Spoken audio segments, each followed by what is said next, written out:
All right, everybody. In one of my PowerPoints, when we're talking about filling out job applications, I mentioned something called a CV or a resume. And a resume is simply a list of everything you've done in your life that matters as far as getting a job. And so I found an old copy of one of mine that goes back to 2013. A resume comes in different varieties. Those of you that are in English class, when you do this for your English teachers, there's going to be several different formats that you can choose from.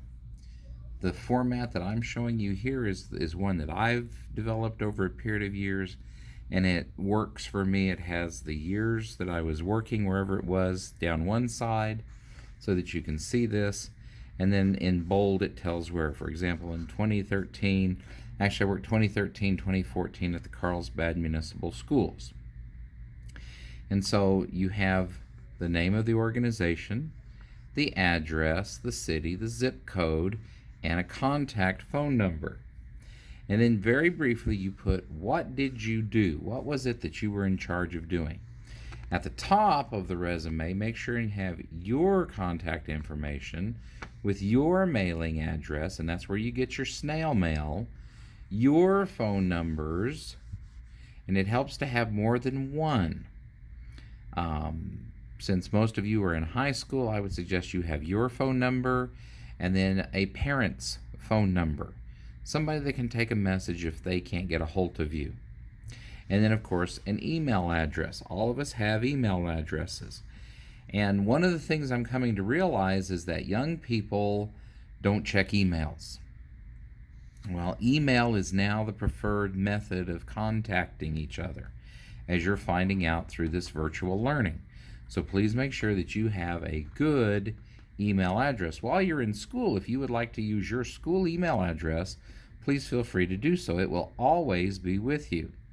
Now, I happen to have a Yahoo email address back in 1994, or 5, somewhere in that neighborhood. All of us teachers at Tohatchee High School were rounded up one day during our in-service coming back to school, and we were herded into this classroom that had been converted into our brand new computer lab. It had used to be the typing room. Okay?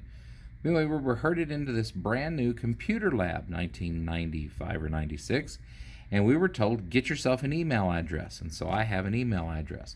And keep your email address simple. Okay? You know, balls to the wall 44 at Yahoo doesn't really go well when you're trying to give it to a respectable employer. Make sure that your email address is something nice and simple. No underscores, no interesting symbols or anything like that. Just like mine, fbeverage at. There you go.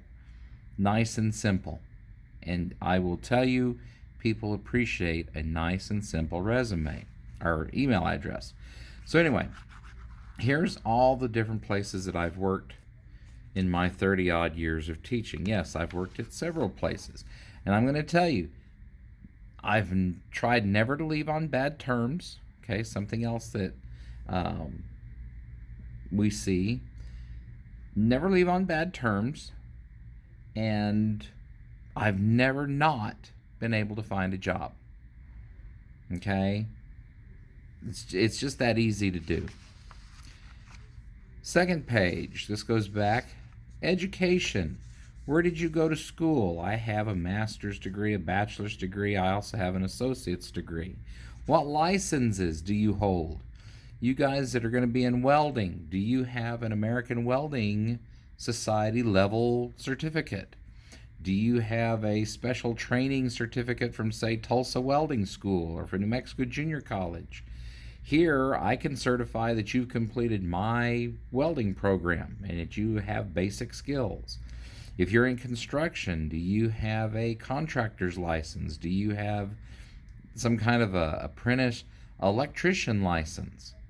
These things, this is where you put this. What have you done in case of teacher professional development? what schools and courses have I taken to help make me a better teacher? Have I received any awards? If you're a welder, did you receive Welder of the Month at the factory? If you're working in construction, were you given a bonus because your crew did the job faster than anybody else? Those things go in here. And of course, now I don't do mine on here, but your recommendations. You should have 3 people, okay? 3 that you know that can speak for you. And they're not related to you. Can't be mom or dad or auntie or uncle. But you need 3 people that you know can say something nice about you if the boss calls. And employers do call references. Please make sure that you have good references. So this, you need to take this with you when it comes time to fill out the job application. And the job application will be the next video that I'm going to do in just a moment.